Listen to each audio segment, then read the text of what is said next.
We are not here merely for a pleasant stay in the mountains, to hear a few speeches and then go back to the mess that we are in, not even in a position to criticize. The mission of the Aspen Institute is to foster leadership based on values. Looking at the policies, we try to develop on those values and coming together so we can find the right balances. We're an organization committed to working with people to improve their communities, improve their countries, improve the world. The Aspen Institute for Humanistic Studies was founded in the fall of 1949.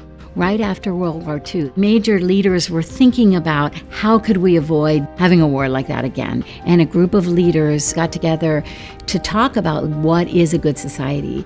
Our founder, Walter Pepke, who decided that he would create a special place where we could bring people together to be surrounded by space and beauty and serenity, and to gain a whole new perspective on life for the real work that we're committed to doing every day. This is my first experience here at the Aspen Institute. I see all the great minds and the opportunities that are here to help improve the world. The Aspen Global Leadership Network requires of every fellow to launch a project, a venture of some sort that would have an impact on the world. We have fellows in Central America working on malnutrition. We have fellows in the Middle East worried about youth unemployment. We're 2,500 fellows in 51 countries. Each of them has launched a venture of deep significance. In thinking about who you want to lead the greatest nation in the history of the earth, the most important single characteristic is their character. Values-based leadership is an interesting phrase because one has to ask the question, whose values? We want people to step back and do some thinking about what are their core values. We believe fundamentally that people all want the same thing. They want better lives for themselves, better lives for their families, better lives for their communities. Actually talk and listen to people you don't agree with. What sets Aspen apart, in my opinion, is both the art and science of convening.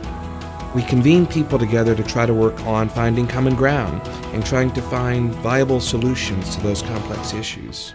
We have more than 30 policy programs, and they're all different. We cover issues from energy and environment to health and poverty and foreign policy. The attraction of people coming together is extraordinary. Our mission, if you will, is to try to educate and inspire the public to think about diverse ideas, and we're really lucky to be able to engage with a former president of the United States, to a community activist, to a Nobel laureate scientist.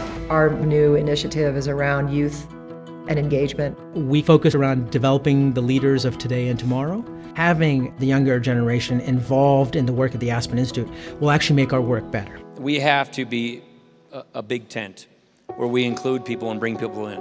You wouldn't be working here at the Aspen Institute if you didn't believe that it's about something larger than yourself. We are the place where the leaders in our world can come together to really tackle with how do we move the world forward without getting bogged down in needless tension. That the biggest thing we can do in any day is most often going to be a small act of decency. Trying to figure out how to empathize with people we don't understand is the best way to work towards trying to get solutions.